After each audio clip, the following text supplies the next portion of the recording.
성도 여러분 안녕하세요. 8월 15일 365일 말씀과 함께 시간입니다. 오늘 읽을 말씀은 이사야 59장에서 62장의 말씀입니다.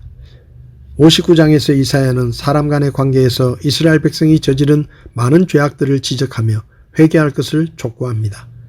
이사야는 이스라엘 백성의 범죄상을 고발하는데 그들의 얼굴에는 죄가 붙어있고 손에는 피가, 입술에는 거짓이, 혀에는 악독이 있고 공의로운 판결은 볼 수 없고 평강은 사라지고 죄악이 만연하다고 말합니다. 이사야는 범죄의 결과로 이스라엘 백성이 비참한 지경에 빠지게 된 것을 묘사하고 그들을 대신하여 중보의 회개 기도를 드립니다. 하나님께서는 공의와 평화가 없어진 이 세상을 보시고 구원의 투구와 갑옷을 입으시고 대적들을 심판하셨습니다. 그러나 야곱 중에 죄과를 떠나는 자들에게는 언약을 세우사 구원의 은혜를 받게 될 것임을 강조합니다. 60장에서 주목할 사실은 시온에 거하는 자들이 의롭게 된다는 것인데 이는 곧 구속받는 자들만이 시온성의 주민이 된다는 것입니다. 그리고 종말과 관련하여 진리와 사랑과 성도들의 최종적인 승리를 노래합니다. 지상생활에 얻었던 모든 일은 다 지나가고 이제는 하나님의 축복이 빛처럼 성도들을 비추게 될 것이라 선포합니다. 시온에 많은 무리들이 모여들어서 풍요롭게 되고 기쁨이 넘쳐날 것이고 하나님께서 진노하여 시온을 치셨지만 이제는 긍휼히 여기시고 은혜를 베푸셔서 시온이 새롭게 재건될 것이라 말씀하십니다. 그리고 하나님께서는 시온을 영원한 영광의 도성으로 삼으실 것을 결정하십니다. 마지막으로 이사야는 해와 달이 빛이 아니라 주 하나님의 영광의 빛이 되시는 시온의 찬란한 모습을 묘사합니다. 61장은 메시아의 도래와 그분의 사역 결과 하나님의 백성들이 누리게 될 영광에 대해 묘사합니다. 메시아는 하나님의 은혜를 전파하고 백성들의 마음을 위로하는 분이시고 삼위일체 되시는 하나님께서 구원의 사역을 감당하심을 강조합니다. 이스라엘 백성들은 메시아가 오심으로 오래전에 파괴된 성읍을 재건할 것이며 세상의 모든 나라들이 이스라엘을 통해 하나님의 이름을 알게 될 것입니다. 그리고 열방은 자신들의 부요함을 이스라엘에게 주며 이스라엘이 누리는 축복을 함께 나누려고 애쓰게 됩니다. 그로 인하여 이스라엘의 남은 백성들의 의와 구원의 의미를 이해하게 되며 하나님을 찬양하게 됩니다.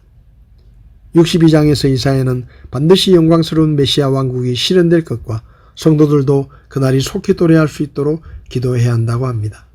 하나님께서는 예루살렘이 새 이름 즉 의와 구원 또는 영광으로 불릴 때까지 예루살렘을 위하여 역사하신다는 말씀을 선포하십니다. 하나님의 능력으로 회복된 나라인 예루살렘은 다시는 원수들에게 떨어지지 않을 것인데 이것은 하나님께서 자신의 언약과 능력으로 확정하셨기 때문입니다. 하나님께서 그의 능력으로 놀라운 일을 행하실 때 이스라엘 백성들은 마음의 준비를 해야 한다고 하면서 지나가고 지나가라, 쌓아올리고 쌓아올리라 등의 단어들을 통해 메시아의 임박한 진노를 알려줍니다. 오늘 제 마음에 와닿은 말씀은 이사야 59장 2절의 말씀입니다. 오직 너희 불법들이 너희와 너희 하나님 사이를 갈라놓았고 너희 죄들이 그분의 얼굴을 너희에게 숨겼으므로 그분께서 듣지 아니하시리라. 하나님께서 하나님의 형상을 따라 아담과 하와를 만드시고 에덴 동산에 살게 하셨을 때 하나님과 사람 사이를 가로막는 장벽이 없었고 아담과 하와는 하나님과 막힘이 없는 교제를 나눌 수가 있었습니다. 에덴 동산에서 하나님은 직접 아담과 하와를 만나 주셨고 아담과 하와에게 말씀하시며 하나님의 뜻을 알려주셨고 아담과 하와를 축복하셨습니다. 하나님께서는 아담에게 에덴 동산에 사는 동안에 주의해야 할 것을 알려주셨는데 그중 하나가 동산의 모든 나무에서 나는 열매는 마음대로 먹어도 되나 선악을 알게 하는 나무에서 나는 것은 먹지 말라는 것이었습니다. 하나님께서 선악을 알게 하는 나무 열매를 먹지 말라고 하신 이유는 그 열매를 먹으면 죽음에 이르게 되기 때문입니다. 그런데 아담과 하와가 마귀의 거짓말에 속아 선악을 알게 하는 나무 열매를 먹은 후에도 아담과 하와는 죽지 않았고 창세기 5장 5절을 보면 아담은 930년이라는 오랜 생애를 살고 죽었습니다. 그렇다면 하나님께서 말씀하신 죽음의 의미는 무엇일까요? 물론 하나님께서 말씀하신 죽음의 의미에는 흙으로 만들어진 육체가 죽어 땅에 묻히고 다시 흙으로 돌아가는 육체적인 죽음의 의미가 있지만 하나님과의 관계가 단절되는 영적인 죽음의 의미도 있습니다.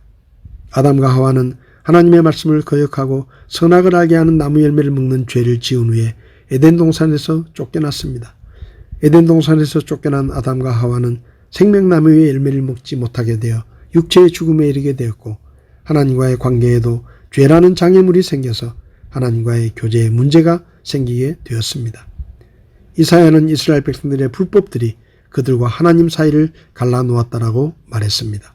이스라엘 백성들은 하나님을 등지고 우상숭배를 하는 죄를 지었기 때문에 결국 하나님과의 관계가 멀어졌고 그들의 죄 때문에 하나님께서 그들에게 그분의 얼굴을 숨기시고 그들의 기도를 듣지 않으셨습니다.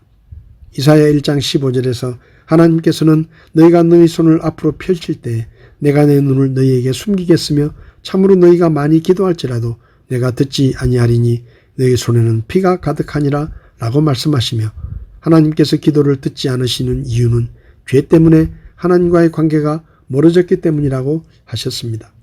성도 여러분, 혹시 하나님께서 내 기도를 듣지 않으신다는 생각이 든다면 하나님과 우리 사이를 가로막는 죄가 있는 것은 아닌지 돌아보고 회개함으로 그 죄를 해결하고 관계를 회복하시기를 바랍니다.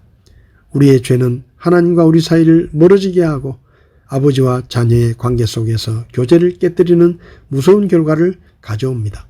그러므로 우리는 작은 죄라도 용납하지 말고 하나님 앞에 회개함으로 용서를 받는 그런 삶을 살아야 할 것입니다.